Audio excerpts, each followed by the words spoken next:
what happened in the past is not indicative of the future. Sometimes people think real estate's always going to go up. Historically, if you look at the trend, yes, it has. Yes, it has. However, there's been ebbs and flows. It's not a constant.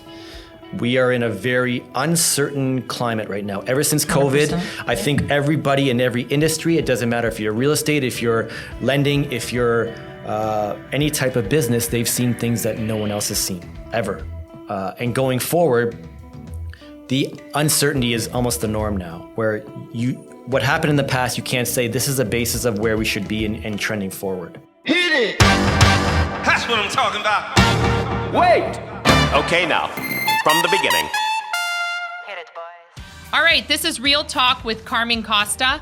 Today, I thought I would have an appraiser come on to speak about what's happening in the market. I have Kevin Slemko from Midtown Appraisers. Anyways, Appraisal Group. So, Kevin, a couple of things that, I've talked to a lot of individuals. They believe their property is worth a lot more. We've seen list price come down. What have you seen as an appraiser since January? Let's use January as a time frame. What have you seen happen in the market? Well, it's no surprise. First, thanks for having me here. Oh, Happy no problem. to be here. This is awesome. It's no surprise that the market has started to decline. It's all over the headlines. We all know that. I looked at some stats yesterday, and from January, you could see that it's about 2, depending month to month, 2 to 5 to now it was July, August was down 3%. April to July was down 5 to 6%. So we're seeing a gradual decline in values across the board. And this is generally speaking, it's specific to just generally Hamilton. It's not a neighborhood area. Having said that, I even looked at list pricing yesterday, and you can see where people are starting to really cut list prices significantly, where before things would come in well above list. Oh, 100%. We were seeing that. I would be getting appraisals from you where, I estimated a certain price and it was 200 or 300 over. Yeah. Right. I was way off the mark. Now I find that, values are coming in a lot shorter. Here's something I want to throw out there. I had an experience, you may not be on all lender lists, right? Yep. So just to explain that, the lender has certain approved appraisers on their list. When I order an appraiser, I have to pick from their approved list, right? So that's right. Here's something I want to ask you. Do you consult with your mortgage agents and brokers when it comes to if a value comes significantly lower than what they anticipated? Absolutely, because it speaks to the homeowner or applicant. I will look at it and I will stop working and call you or the broker and say, hey, listen, this value is way lower than anticipated. It's only fair that you have to consult with your applicant or homeowner to say if they want to proceed.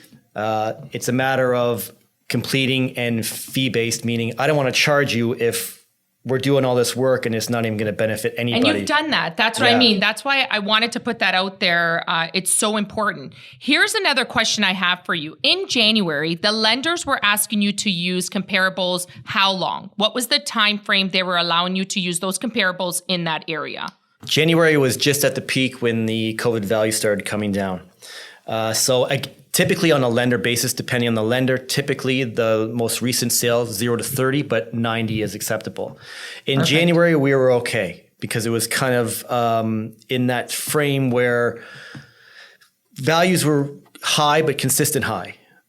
If you contrast that with where we are now in September, you're max 30 days. That's what I thought. If you're max 30 days, and if you go beyond, you can go beyond 30. However, if you're into 60 and 90, you have to adjust them for time negatively. So you're bringing that value down because the higher values in, let's say, April, May, June, and July are well above where they are now, and you have to bring that down. So here's my question. When did you start to see the significant change in values? It was May. April, May. I thought so. April, May. It really started to slide. And as I looked at it, that was probably about the 5 to 6% decline. That's what I thought. Whereas now in August, we're about 3. So even though we're coming down, we're not coming down as significantly as it was before. So do you see that getting worse? I see that values are definitely going to continue to come down. I don't know if I see it getting worse, but I do have serious concerns. I think we're going to continue. So let's express those concerns. Yes, the concerns I have. And just speaking realistically, not on a pessimistic basis. The concerns I have is that we've had such an increase in values in time that as we come down, it's going to be very difficult to meet those values in the future. For people who are refinancing or for people who are renewing, those values they could be foregone. And I think the hardest... Foregone meaning? Foregone meaning that it was almost like I hate to use this phrase, like a flash in the pan, where there was so many factors going on with COVID where you had demand, you had excess money, so many deals. You saw things where people were doing deals that no inspection clauses, just totally straight, I'll buy this property for this. 100%, yeah. The one thing that I did notice when we were during that time was take an average list price. It was $200,000 to $300,000 above that, which is about 20 to 40%. Even though we're coming down less than 10%, depending on the area per month, that value is still up there. And those values are pegged to the lender's portfolios. And that is where I have concern, because lenders are going to say, okay, applicant A wants to refinance. They expect it to be this. And if the market continues to keep trending downward, it's going to be very difficult to meet that level. So we talked about this at the property show, and there was a reason why I have a whole bunch of special guests coming on to prove, because a lot of people at the show were like questioning where I'm getting my information. Where are you getting your information? Why? So I predict in a couple of years. So right now, 2017, you're coming up for renewal. In 2017, the rates were 5.5, right? So you're going to start to see the problems in 2024, right? So if somebody is trying to refinance when they bought at a max dollar amount, right? How are they going to do that? A, when the value's not there. That's the first thing. Second of all, they have a mortgage payment based on 1.5 to 2.5, right? Now they come up for renewal, let's say in 2 years, we go back to the 4.5s to 5.5. That does what to your price, right? So it's honestly basic math, right? And it worries me when people question, where are you getting your information? It's just basic math, right? Just looking at the values alone. I had a property appraised in December. I think it was on Parkdale. It was $899. The same person came back. The value is coming in at $650. That's worrisome for me, right? And we're not even trending downward. We're not stopping yet. I don't see this stopping. No. So, I guess I want to ask you, Kevin, because, I go to you for everything. So I constantly message you, hey, what is your thoughts on this? We pull purviews. Purviews are usually now they're more spot on with what's going on. And purview is a system, just so we explain it, because the last podcast I did, a lot of people were like, can you just elaborate on this and that? Because you're using terminology that I don't know. So purview is a system that I use to see what your house is valued at. And it takes the comparables in that area. But I think purview goes up to, and I may be wrong about this, I think it goes up to 60 days is what it is, right? So I usually go and consult with you right away. I will attach the report and say, hey, Kev, what are your thoughts? Do you think this is on the mark? And usually you're spot on with your comparables, right? You're very detail oriented when you're looking at values. And I find that important as an appraiser, right? You're not just going out, doing things half, right? You're really trying to, make it work. So my thing I would like to throw out is, what advice would you give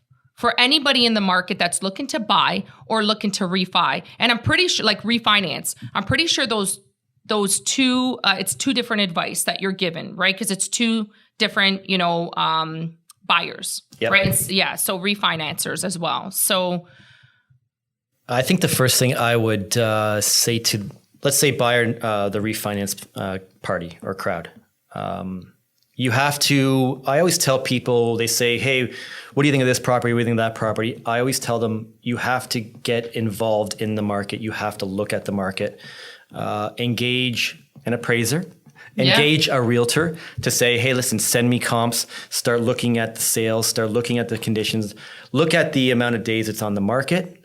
You'll see that during COVID, it was almost less than 5 days on the market. Sometimes it was 1. Now we're getting to 20 to 30, which is what I would consider a little bit more normalized. Look at where your area is, neighborhood, and say, okay, if I have a bungalow that's similar in size, this is similar lot size, this is what I think the range should be. You have to understand, you can't just say a house down the street sold for X amount of dollars and I think my house is better.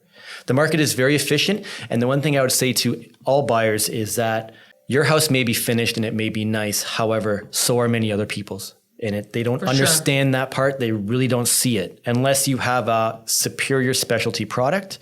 Some people do. I'm not saying you don't. But it's pretty efficient in terms of I have hardwood floors and various finishes and X amount of things, right?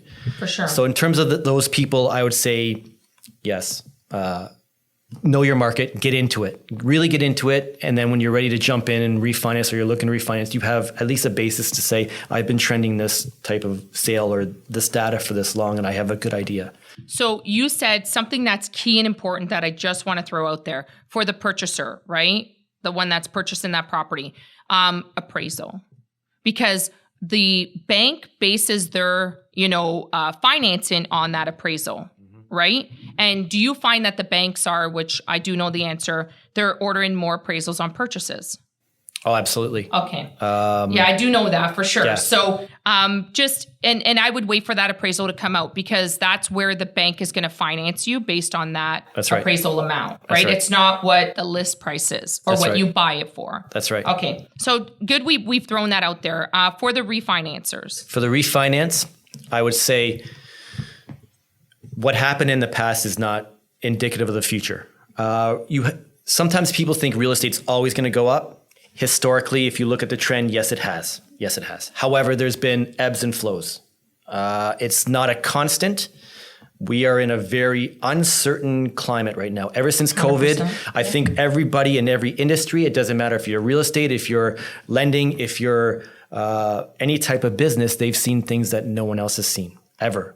And going forward, the uncertainty is almost the norm now, where what happened in the past, you can't say this is a basis of where we should be and trending forward. For sure. No. And something I want to throw out there. Have you seen, Kevin, like a lot of the mortgage agents and appraiser or mortgage agents and brokers, have they been telling you, why are you giving me this value? It's not going to work, right? Have you been hearing that?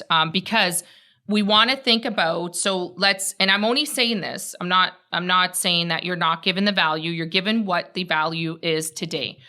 More so if somebody bought a house in, let's say, and like you said, they waived off on finance and didn't even, so in April, May, they bought that price and now they're closing in September.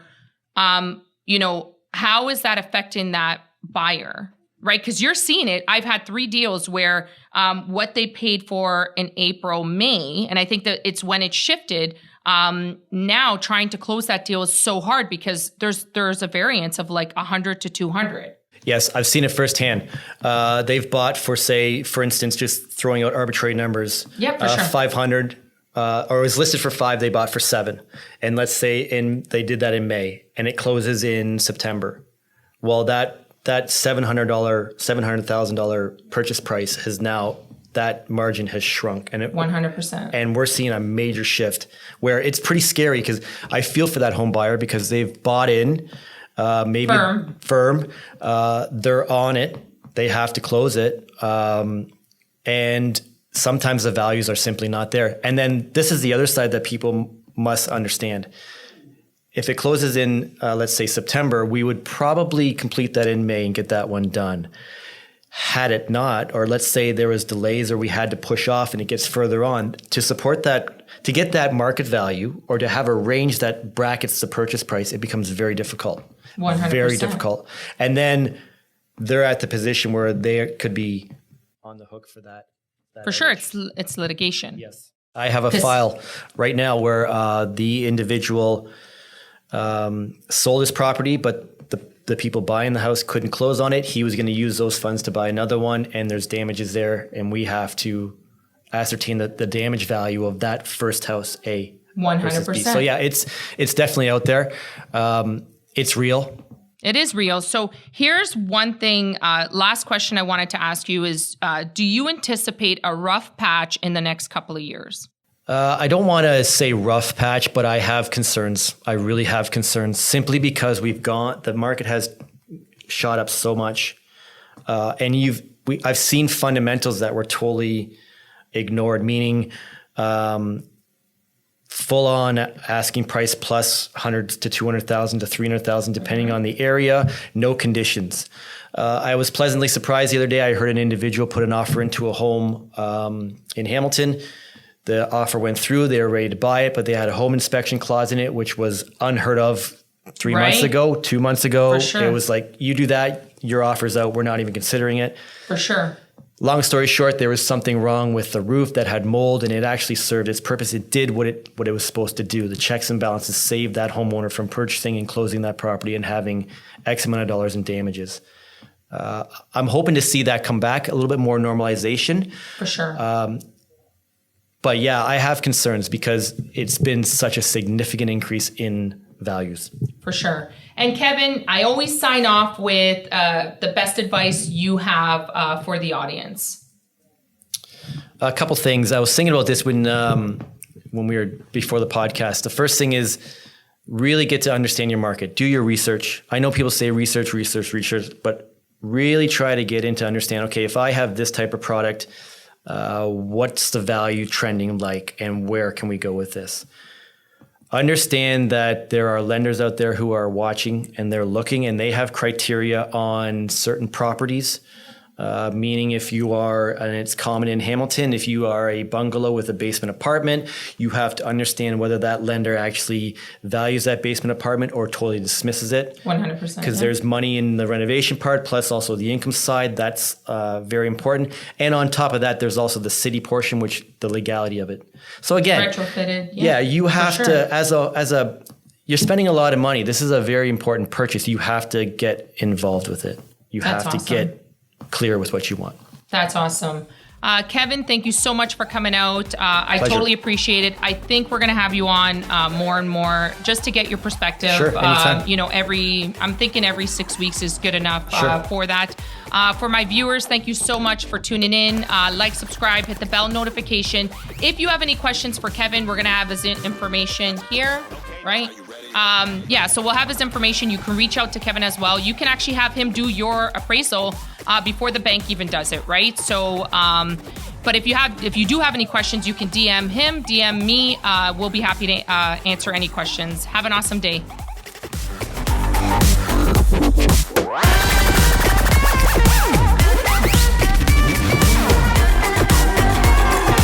Joint on the corner where the big boys play.